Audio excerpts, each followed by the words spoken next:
श्री राधे श्री राधे श्री राधे श्री राधे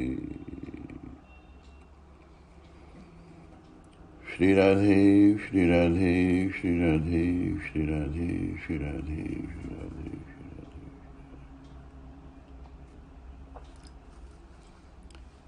गोलोक धाम से श्री भगवान गोकुल की धरती पर उतरकर उस भोली भाली गांव की गंवारन ग्वालन मैया यशोदा के हृदय सरोवर में खिले हुए नीलकमल की तरह महक उठते हैं। विकसित सुवासित पुष्प की मकरंद के सम्मोहन में जैसे भ्रमर मंडराने लगते हैं, ऐसे ही ब्रजमंडल की गोपियां और समस्त गोपवृंद श्याम सुंदर के चारों ओर मंडराने लगते हैं।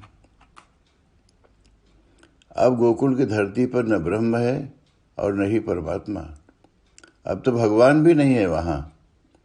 कोटि कोटि क्षीर सागर की तरंगों को अपने प्राणों में समेटे मैया यशोदा तथा गोपीजनों के वात्सल्य की रस तरंगों में छलकते नवनीत के समान सुकोमल अब तो श्याम सुंदर के रूप में केवल प्रियतम श्री कृष्ण थे।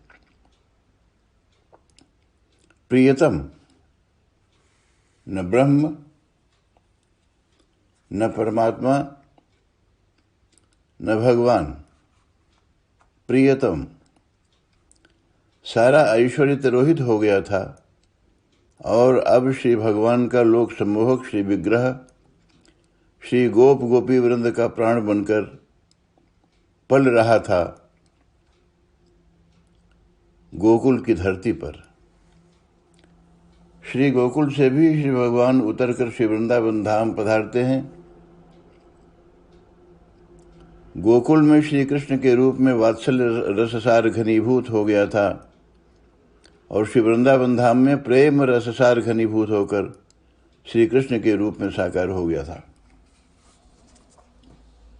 आनंद रससार घनीभूत विग्रह श्री राधा और प्रेम रससार घनीभूत विग्रह श्री कृष्ण जब मिलते हैं परस्पर, तो श्री वृंदावन धाम में श्री भगवान का सच्चिदानंद विग्रह सार्थक हो जाता है।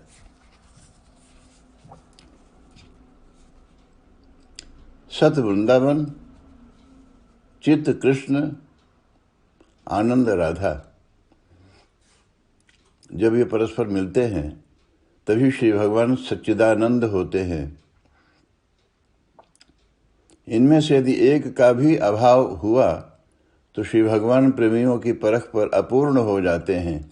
इसीलिए गोकुल, मथुरा या द्वारिका के कृष्ण को प्रेमी कहाँ स्वीकार कर पाते हैं। ऐसे में कोई वेदांतियों के ब्रह्म की बात करे तो प्रेमी तो उधर नजर भी न उठाएगा। वेदांत का निर्विशेष ब्रह्म हमारे काम का नहीं। उसे पाने के लिए यमादि साधन और महावाक्यों की साधना है। नश्वर शरीर के एक पल का भी ठिकाना तो नहीं है। आज की रात सकुशल बीत जाएगी, मिलेगी कल की सुबह, कौन कह सकता है। तो फिर यमादि साधनों और महावाक्यादि साधनाओं की सार्थकता क्या है। निरावरण ब्रह्म का साक्षात्कार कठिन भी है और खतरनाक भी। जैसे प्रखर किरणों वाले सूर्य को निरावरण आंखों से देखना खतरनाक है। सूर्य तो दिखेगा नहीं, हाँ, आंख की रोशनी अवश्य जा सकती है। इसी तरह निरावरण ब्रह्म का साक्षात्कार असंभव तो नहीं, परंतु अति दुष्कर है। हाँ, जैसे सूर्य दर्शन का एक उपाय है, दूरवीक्षण यंत्र का सहारा लेने से सूर्य दर्शन सरल, शीतल और सुखद हो जाता है, इसी प्रकार लीलोपहित ब्रह्म अपने सगुण साकार रूप में सम्मोहक हो जाता है। इतना सम्मोहक हो जाता है कि श्री जनक आदि विधेय भाव को प्राप्त तत्वज्ञानी भी उसे देखकर भावोन्मत्त पुकार उठते हैं। इरहि विलोकत अति अनुरागा, इनहि विलोकत अति अनुरागा, बरु बस ब्रह्म सुख ही मन त्यागा। बरबस सुखै मन त्यागा, सहज विराग रूप मन मोरा, सहज विराग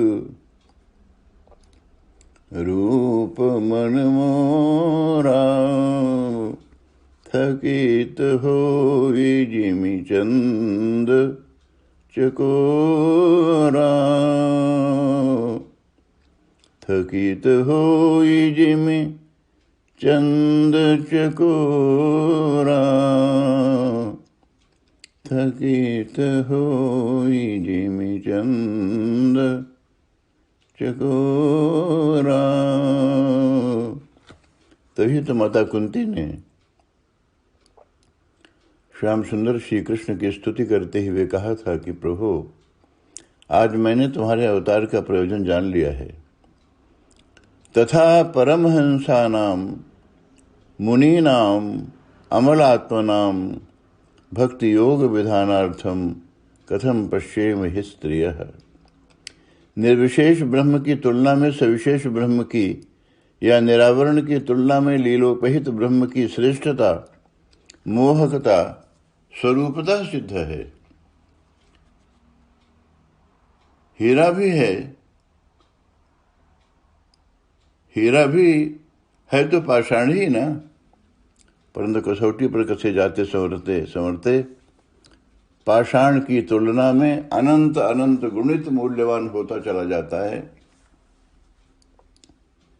या फिर यूं माने कि यदि गन्ने में फल प्रकट हो जाए तो उसकी माधुर्य की क्या सीमा होगी, या फिर चंदन लता में फूल खिल उठे तो उसकी सुगंध के सम्मोहन की क्या क्षमता होगी।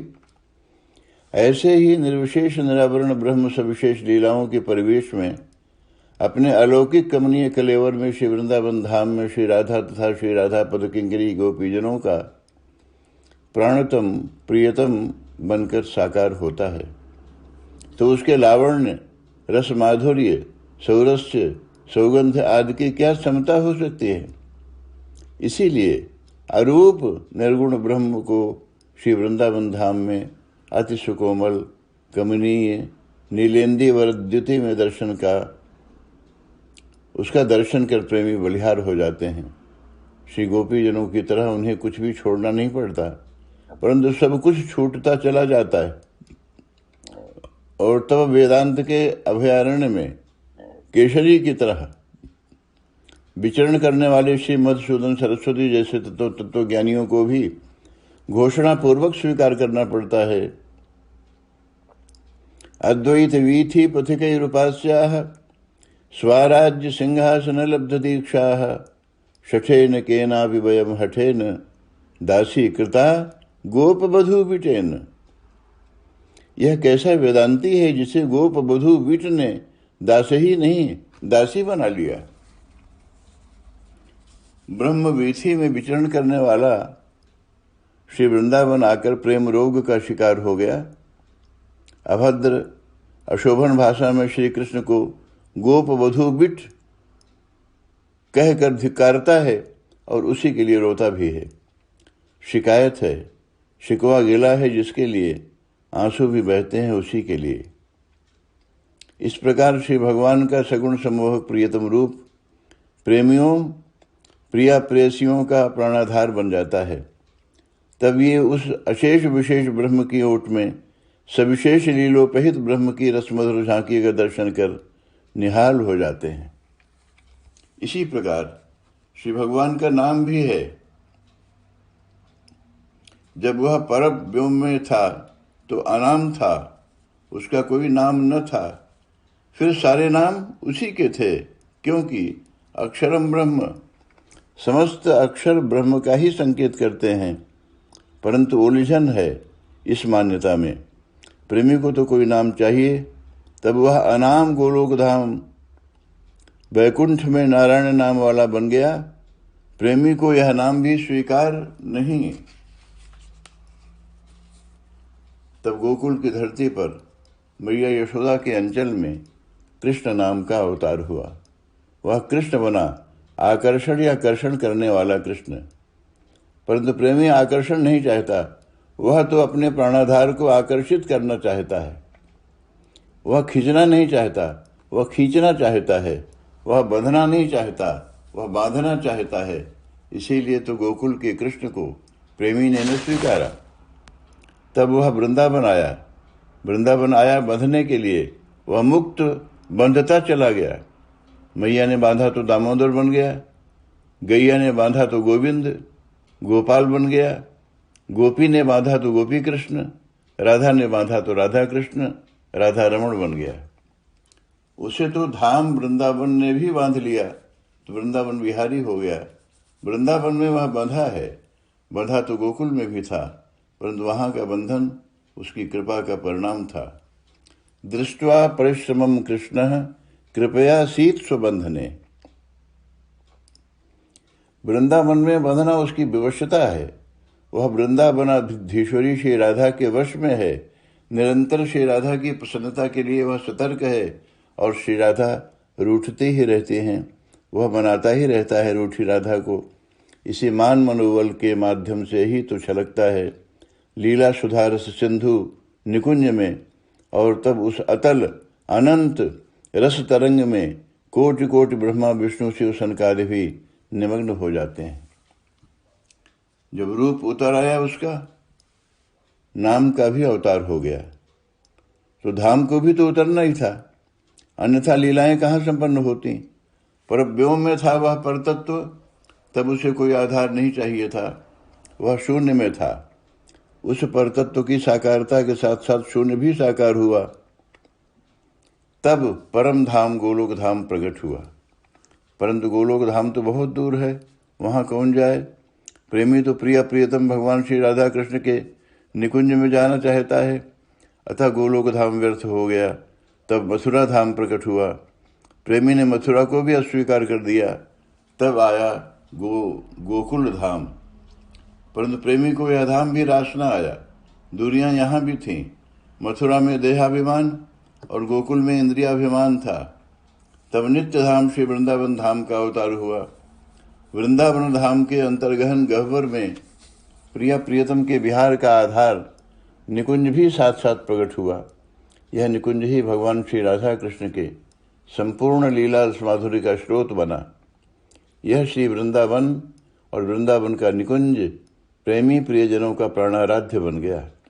इस प्रकार अरूप का रूप, अनाम का नाम, निराधार का आधार धाम जब ब्रह्मांड में उतर आया तो फिर गोपी प्रेमानुराग रस स्निग्ध श्याम सुंदर श्री कृष्ण निकुंज में श्री राधा अंग संग पाकर त्रिभंग ललित मुद्रा में अति विचित्र रस रहस्य भरी बहुरंगी लीलाओं के सूत्रधार बने। समस्त जीव मात्र के प्रति अकारण करुणार्द्र वात्सल्य रसस्नुत भाव से श्री राधा ने रासमंच को प्रकट किया।